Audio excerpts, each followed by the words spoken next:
et madame est diplômée. Bachelière en fait. Bachelière 2020. On a trop souffert. Belle mais intelligente. Votre bachelière du moment vous dit bonsoir. Bella, bella, bella, bella, bella, bella. Hey. Ma bella, hey. Ma bella, hey. Ma bella, hey. Ma bella. A bella, bella, bella, bella, bella, bella, ciao. A bella, bella, bella, bella, bella, bella, ciao. Ma bella. Salut tout le monde, salut les amis, j'espère que vous allez bien. Moi ça va super. Alors aujourd'hui on se retrouve pour une nouvelle vidéo spécialement dédiée au baccalauréat. Mon baccalauréat, c'est en quelque sorte mon témoignage que aujourd'hui je souhaite partager avec vous.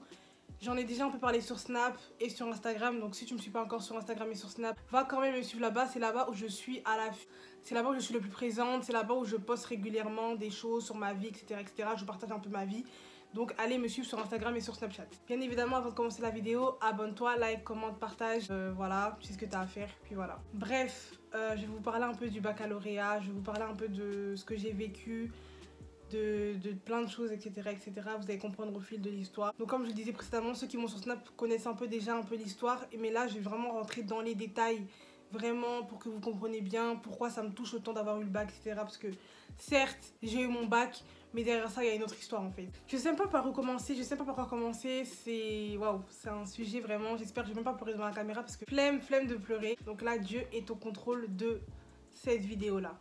Alors déjà pour commencer, on va reconstituer l'histoire et on va un peu parler de ma première année du coup. Je suis née le 22 juin 2001 et j'étais en terminale l'année passée et cette année, donc je suis redoublante. Je vous explique comment ça s'est passé, etc., etc. Donc en fait, en 2019, je devais passer mon baccalauréat. Malheureusement, je ne l'ai pas eu, avec une moyenne de 9,71 sur 20. Tout simplement parce que de 1, je n'étais pas très investie à l'école. Et c'est vrai que je n'y allais pas tout le temps. Mais bon, j'essaie vraiment un maximum d'y aller tout le temps. Mais c'est vrai que j'avais pas mal d'absents. De 2, la filière dans laquelle je suis, donc gestion administration, c'est pas une filière qui me passionnait énormément. Faut savoir que voilà, j'étais en gestion parce que à la fin de la 3e, fallait bien trouver un lycée. Et général, ça me tentait pas du tout.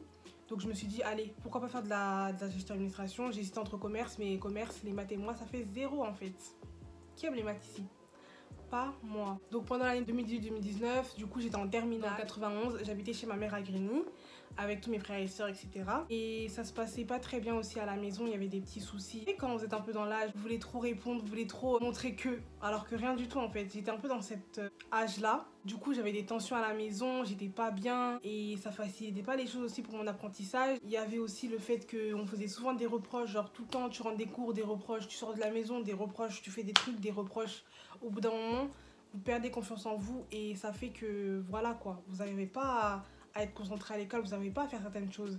Et moi c'est exactement ce qui se passait, donc j'étais vraiment pas bien. Et l'année 2019, vraiment ça a été vraiment une des pires années de ma vie, tout simplement parce que à la maison c'était pas bien, à l'école c'était pas bien, je me sentais bien nulle part. Genre l'apparence que vous voyez de moi dehors, etc., souriante et tout, pas du tout, j'étais pas du tout comme ça dans mon cœur en fait. Ça c'était pendant l'année, pendant l'année que je passais mon bac la première fois. Donc voilà, donc tout ça, l'année passe, etc. Je suis pas bien et tout. Arrive le jour du bac et tout, j'y vais, etc. Je suis pas très confiante parce que toute l'année, j'ai pas eu des bonnes notes, etc. Mais quand même, je me suis quand même donnée aux révisions et vous allez voir que ça a payé quand même, ça a apporté ses fruits. Ça a apporté ses fruits parce que je n'ai pas eu à repasser certaines matières l'année suivante. Je me suis donnée aux révisions une semaine à l'avance du bac et j'ai vraiment tout donné, j'ai révisé tout le temps, je faisais des nuits blanches, j'étais à fond. Je voulais vraiment ce bac, je me suis vraiment donné, mais à la fin, je me suis vraiment donné les moyens d'avoir le bac. Le bac passe, etc. Donc du coup, on a entre une semaine, 2 semaines d'attente et entre temps, on est déjà en vacances. Du coup, c'est la fin des cours, c'est la fin du lycée. Entre temps, mes grands-parents étaient venus en France, du coup, on était partis en Belgique et tout, c'était trop bien. Ils m'ont mis grave à l'aise, c'était trop bien, j'ai passé des super vacances. Franchement, le bac était loin derrière moi, je me disais, vas-y, les résultats, je vais après, vous voyez quoi. Donc entre temps, moi j'étais en Belgique, j'ai eu ma meilleure vie, etc. Restaurant, tout. Et ceux qui m'ont sur Snap savent, j'étais trop bien. Genre c'était trop bien. Ensuite, du coup, mes grands-parents sont restés en Belgique et m'ont payé mon billet pour venir en France pour aller venir voir les résultats. C'était 5 juillet, c'était la période vraiment des résultats, etc. Et vraiment, tout le monde savait dans mon entourage que je passais mon bac, que c'était mon année, que 2019, bah c'était l'année 2001, donc moi, donc je devais passer mon bac. Tout le monde était au courant. Là, vraiment, j'avais qu'une chose à faire, c'était de l'avoir. Donc du coup là, j'arrive sur Paris, etc. Donc il faut savoir que j'avais la pression et que même une semaine avant ou même quelques jours avant le stage, j'arrêtais pas de dire à mon mec, vous voyez quand vous avez un pressentiment dans votre cœur et que vous savez que non, ça marche pas en fait. Et j'ai disais oui, soit je l'ai pas, soit je suis au rattrapage. Quand vous sentez vraiment, quand vous avez un pressentiment, c'est toujours bon. Mais vous voyez, il y a toujours un côté de votre tête qui vous dit oh non, peut-être tu te trompes, peut-être que voilà, peut-être que la vie te réserve des surprises, etc. Alors que le pressentiment, il sait. Moi, dans mon pressentiment, c'était soit je l'ai pas, soit je vous rattrapage. Du coup, j'arrive et tout dans la ville, lycée et tout. Donc, je rentre de la Belgique et tout avec mes valises et tout. J'étais là. J'étais avec mes valises et tout. Je rentre et tout parce qu'en fait, mon train n'allait pas directement de ma ville. Du coup, je me suis dit, vas-y, je descends dans le lycée de ma ville. Je reste à la gare. Si j'ai mon bac, je vais au lycée. Si j'ai pas mon bac, je reprends le train et je vais dans ma ville. Vous avez capté ou pas? Est-ce que vous suivrez, hein? C'est bien. Du coup, j'arrive dans la ville de mon lycée et tout. Et, je regarde les résultats du coup sur internet. Donc je entre mon prénom, mon nom et tout. Et là je vois refus avec CFPES. La déception de ma vie. Vous savez ce que mon cœur il a fait, je crois. Vous savez que j'ai un cœur fragile. Vous savez que j'ai un cœur fragile, moi. Mon cœur, je crois, il a failli lâcher. Genre j'étais choquée. J'ai regardé mon écran comme ça. Je me suis dit mais non, c'est pas vrai. Mais non, genre pas moi. Pourquoi mon Dieu? Avec tout ce que j'ai vécu, toute ma vie. Bref, toutes mes souffrances et tout, mon Dieu, comment tu peux me faire ça en fait? Genre pour moi le fondement de l'histoire de cette année 2019 c'était le bac. Genre ok j'ai souffert pendant l'année, mais donnez-moi le bac en fait. Tout ce que je demande, voilà, je voulais rien de plus. Donnez-moi le bac. Du coup je vois refus et tout, je commence à pleurer dans la gare et tout. Et en plus je voyais des gens qui étaient là, ils étaient en train de crier oui j'ai eu mon bac et tout. Et moi j'étais là, j'étais en train de pleurer. J'étais en train de pleurer. J'ai pleuré toute ma vie. Et là et tout, il y a mon mec qui m'appelle qui me dit alors et tout. J'ai dit bah je l'ai pas eu et tout. Il m'a dit ah je sais, t'as pris du temps à me rappeler et tout. Je l'ai senti et tout. Et là du coup comme ça me rassurer au téléphone, il me dit vas-y j'arrive et tout. Ma mère elle m'appelle aussi et tout. Du coup j'allais rentrer à la maison. Elle me dit alors les résultats et tout. Je lui dis non je l'ai pas eu et tout. Après elle me dit non comment ça tu l'as pas eu? Viens on va au lycée, peut-être t'es au rattrapage, nanana, etc. Mon frère pareil, il m'envoie des messages. Il m'envoie des messages du genre alors, plein de messages hein. Et du coup moi je lui dis je l'ai pas eu. Il me dit mais non tu mens et tout. Parce que moi j'aime trop faire des blagues, vous me connaissez moi. J'aime trop faire des blagues, genre tout le temps je mens et tout, ouais, nanana. Alors que là c'était vraiment sérieux. Et du coup ça me faisait encore plus mal de répéter. Il disait mais non jure et tout, je te jure je l'ai pas eu et tout. Je commence à pleurer, il me dit mais non et tout, comment ça se fait, t'as eu combien et tout. Je lui dis bah là tu me dis mais Bella t'es au rattrapage. Même mon mec il m'a dit mais Bella t'es au rattrapage. J'ai dit mais non je suis pas au rattrapage, etc. Du coup de là on était dans un groupe où en fait il y avait deux de mes copines de ma classe, plus moi, c'était vraiment mes copines du lycée, c'était vraiment mes bestes. Toutes les deux elles l'ont eu et il y en a une qui est allée au lycée. Du coup je lui dis vas-y Pao regarde pour moi si je suis dans les résultats du rattrapage. Elle me dit non malheureusement Bella t'es pas dedans. Et du coup ça m'a encore plus anéanti parce que les gens me donnaient de l'espoir. Oui, tu au rattrapage avec ta moyenne parce qu'apparemment en général quand t'as 9,71 tu peux aller au rattrapage. Alors que moi en bac pro et tout j'ai même pas été au rattrapage. Ils m'ont pas mis au rattrapage.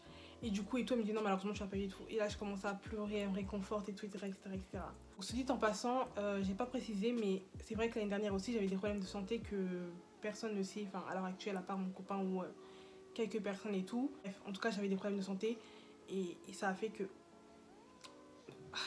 Bref, voilà quoi. Du coup, en fait, réaliser que ma vie elle était un échec, genre je me remettais en question, j'avais plus confiance en moi. J'ai pas envie de vous épargner les détails de après ce qui s'est passé, oui après je suis allée en tête, non bref. Je vais directement passer à l'étape où...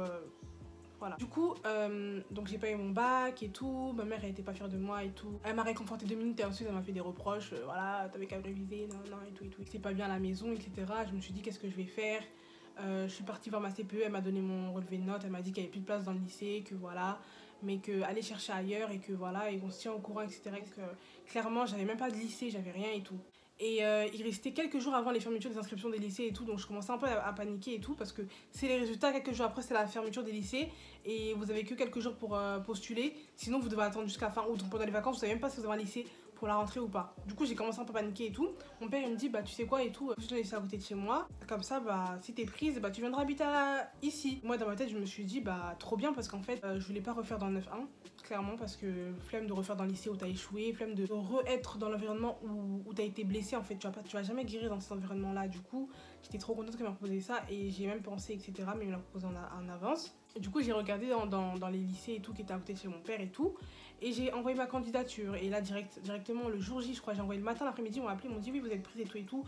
Passez tel jour pour déposer votre dossier. Donc là, moi, toute contente, toute pimpante et tout. J'étais trop contente et tout. J'avais un lycée et tout. Donc là, je me suis dit, ah, carré et tout. J'ai passé mon année là-bas. J'aurai mon bac en silence. Tout est carré en fait. Donc là, du coup, arrive septembre. C'est la rentrée, etc. Franchement, tout se passe bien. Mon lycée, les gens de ma classe m'ont très bien intégrée. Je me suis très bien intégrée à la ville et tout. Franchement, au top. J'ai rien à dire par rapport à ça. C'était vraiment une belle année, malgré tout, malgré Corona, etc. Même si j'ai pas fait toute mon année scolaire dans le lycée, le peu que j'ai fait, c'était vraiment bien. Premier trimestre, ça va, j'ai bien travaillé. Deuxième trimestre, je me suis un peu relâchée. J'allais de moins en moins. Et pendant le confinement aussi, j'ai pas beaucoup travaillé, mais certains devoirs plutôt. Du coup, ça fait que bah ça va. Je me disais, pour les épreuves finales, ça va. Et du coup, il y a eu le confinement, etc. Et je me suis dit, bah s'ils calculent les moyennes que j'ai eues, normalement, je l'ai. Du coup, arrivent les résultats du bac. Et madame est diplômée bachelière en fait. Bachelière 2020. On a trop souffert. Belle mais intelligente. Bachelière 2020. Bachelière et bah...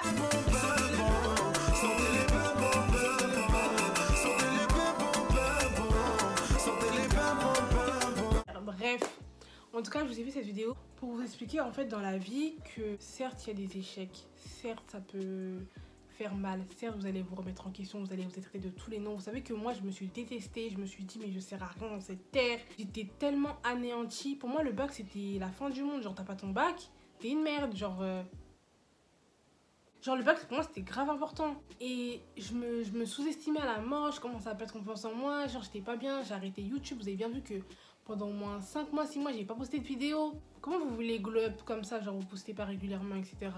Et de là, en fait, je me suis rendu compte qu'en fait, que non, en fait, certes, t'as des échecs et tout, mais si t'as ton Dieu avec toi et que tu sais qu'un jour ou l'autre, ce sera ton tour, t'as même pas à craindre et à pleurer. Certes, tu vas être triste, mais tu vas te dire, ok, aujourd'hui, c'est pas moi, demain, c'est moi. Parce que moi, j'ai toujours réfléchi comme ça. À chaque fois qu'il y avait un échec autour de moi, je disais, ok, elle a eu, mais demain, c'est toi qui auras. Moi, par exemple, j'ai pas eu. Il y a des gens qui ont eu. Demain, ils n'auront pas et moi, j'aurai. Donc, en fait, c'est Dieu, il distribue les cartes. C'est Dieu qui donne, en fait. Si t'as pas eu aujourd'hui, tu l'auras demain. Si t'as pas eu demain, tu l'auras. Et chaque chose en son temps, période. Le temps de Dieu n'est pas le temps des hommes. Nous, on veut trop être... Non, en fait, je me suis rendu compte de l'importance du Seigneur dans ta vie. Avant cette épreuve-là, j'étais pas très proche de Dieu. Je priais tous les 2 mois, j'étais pas vraiment à fond dans la religion. Cette épreuve, elle m'a vraiment rapproché de lui. Témoigner de sa grandeur aujourd'hui me fait tellement plaisir parce que c'est grâce à lui que j'ai été diplômée. C'est grâce à lui que j'ai eu ce résultat-là. Et aussi grâce au soutien inconditionnel de monsieur, de mes amis qui m'ont soutenu pendant l'année, qui m'ont dit non, Bella, lâche pas, etc., va en cours et tout. Franchement, vous êtes les best. Je vous aime d'amour. Franchement, ils vont se reconnaître même dans la vidéo en fait. J'ai besoin de citer leur prénom. Tout ça pour vous dire que tous ceux qui ne l'ont pas eu, force à vous. Je suis avec vous. N'hésitez pas à venir me voir en privé. Je vais vous soutenir à fond. Je sais très bien ce que vous ressentez parce que les gens qui nous soutiennent et tout, ils savent pas vraiment ce qu'on ressent. Moi, je sais très bien ce que vous ressentez à ce moment-là précis de votre vie. Donc n'hésitez pas à ajouter moi sur Snap ou sur Instagram.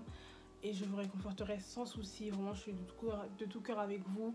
J'ai un message à vous faire passer. Sachez que Dieu ne vous abandonnera jamais, que vous êtes l'enfant de Dieu et qu'un jour ou l'autre, vous l'aurez. Ne perdez pas espoir. Ne vous haïssez pas. Mettez tout entre les mains de Dieu. Vous l'aurez l'année prochaine, si Dieu le veut. Vous l'aurez l'année prochaine, c'est sûr. Ma petite histoire. J'espère que ça vous aura minimum édifié. Si vous avez des questions, n'hésitez pas à me les dire en commentaire. Si vous avez aimé mon histoire, likez, commentez, partagez. Activez la cloche de notification, abonnez-vous, ça me fera plaisir. Et puis bah, on se retrouve bientôt pour une prochaine vidéo. Bisous. Bila bila bila bila ouais moi c'est bila bila bila bila Bila bila like, bila bila like, bila bila like, tu kubina.